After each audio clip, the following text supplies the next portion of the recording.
Let's move on to inflation and talking, we've got prices rising, especially the energy prices and, costs of goods and services.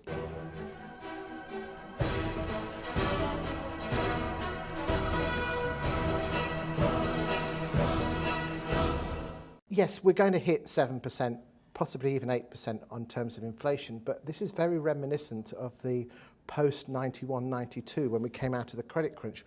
We had a similar rise in inflation in terms of costs of raw materials. I don't know if you can remember, but at that sort of time, petrol was stupid prices, especially compared to what wages were. I think the magic thing is this, when it comes to inflation, is this. As long as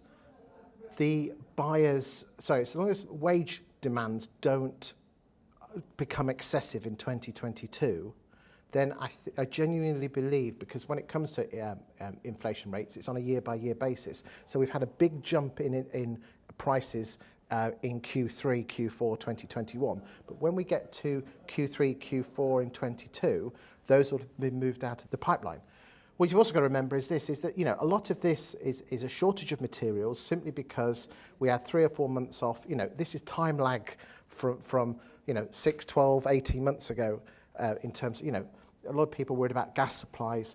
But again, a lot of that is because we had a cold winter last year and Europe, which stores a lot of gas, used a lot of its spare supplies to fuel their countries. You've also got the China and the Far East wanting more gas as well. But then there's more liquefied gas coming here. So again, in the short term, we're going to see some spikes. But in the long term, I think we're more like 1992, where we had the spike of inflation due to a lag, because we had the credit crunch in 89, 90. I'm not an economist, but it doesn't concern me too much as long as people don't start to having excessive wage rises. Because what happens if prices go up and wages go up, there tends to be they try to catch up with each other. Yeah. But if you just have a jump in wages, a jump in prices, but wages don't follow, it'll sort itself out and follow through. But again, there's a lot of people, people say it's going to cost more, but what the government and the newspapers don't fail to tell you is that the UK, and I'm talking about the UK here, everybody's sitting on, not everyone is lucky enough, but there's a hell of a lot of money that people didn't spend during lockdown that they're sitting on in savings, but they don't seem to talk about that.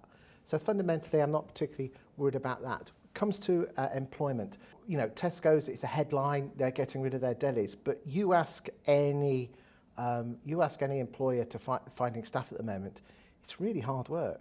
So, people are attracted to bad news when it comes to like your Tesco's, but fundamentally there's plenty of scope in the employment market. There's not a lot of unemployment. So that doesn't particularly concern me.